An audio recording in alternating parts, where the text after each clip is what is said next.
आज के दौर में नेता शब्द सुनते ही आपके दिमाग में क्या छवि बनती है? सफेद फॉर्च्यूनर का काफिला, सायरन की गूंज, 10-20 बॉडीगार्ड्स और चेहरे पर सत्ता का वो गुरूर जो कहता है कि हमसे बड़ा कोई नहीं, एम ब्रह्मास्मि, मैं ही सब कुछ हूं। आज हम उस दौर में जी रहे हैं जहां राजनीति सेवा नहीं बल्कि शक्ति प्रदर्शन का जरिया बन गई है।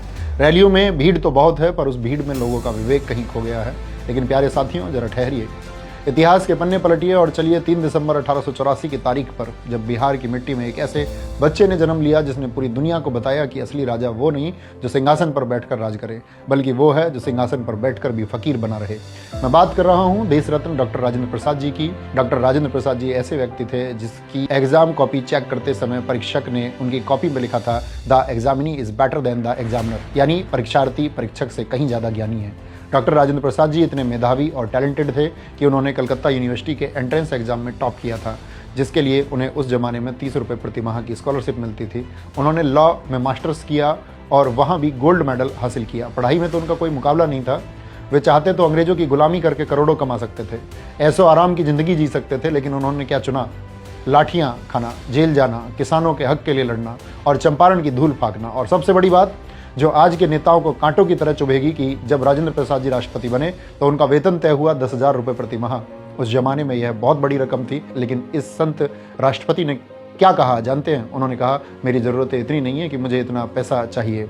उन्होंने अपनी मर्जी से केवल वेतन का 50% यानी कि 5,000 रुपये प्रति माह लिया और अपना कार्यकाल खत्म होते होते सिर्फ 2500 यानी कि 25% वेतन लिया।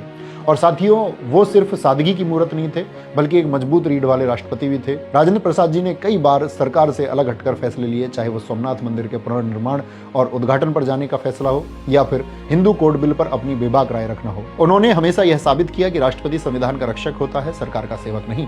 आज जब नेता शपथ लेते ही अपनी सुख सुविधाओं के बिल पास करवाते हैं, तब राजेंद्र प्रसाद जी की यह सादगी और निडरता किसी चमत्कार से कम नहीं लगती। पूरे 12 साल वो राष्ट्रपति भवन में रहे, जहां दुनिया भर की विलासिता, सुख सुविधाएं उनके कदमों में हो सकती थी, लेकिन फिर भी उन्होंने सादगी को चुना।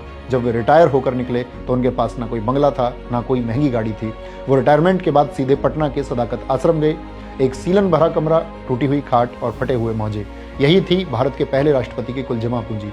और आज 3 दिसंबर उनके जन्मदिन पर मेरा सवाल देश के उन युवा और लोगों से है जो नेताओं की गाड़ियों के पीछे भागते हैं, नेताओं के बहकावे में आकर सोशल मीडिया पर अंधभक्त बनकर धर्म जात पात के नाम पर अपने भाई बंधु को गालियां देते हैं। इस देश में जो जितना बड़ा भ्रष्टाचार करे वो उतना बड़ा नेता होता है। याद रख लेना, इतिहास गाड़ियों के मॉडल और बंगलों का साइज नहीं याद रखता है, इतिहास चरित्र याद रखता है। राजेंद्र प्रसाद जी के पास दौलत नहीं थी, लेकिन उनके पास नैतिकता थी। और जिस दिन इस देश का युवा नेताओं में दौलत के बजाय नैतिकता ढूंढना शुरू कर देगा, उनसे सवाल पूछना शुरू कर देगा, यकीन मानिए उस दिन हमें डॉक्टर राजेंद्र प्रसाद जी के सपनों का भारत मिल जाएगा। तो आज खुद से वादा कीजिए कि हम किसी की बातों में नहीं आएंगे। कभी भी फैसला लेने से पहले हम अपने विवेक का इस्तेमाल करेंगे। हम भक्त नहीं बल्कि जागरूक नागरिक बनेंगे, क्योंकि देश को शोर मचाने वालों की नहीं, सादगी से देश हित में काम करने वालों की जरूरत है। आज सादगी की मूर्त डॉक्टर राजेंद्र प्रसाद जी के जन्मदिन पर मेरा उनको नमन। जय हिंद, जय मां सरस्वती।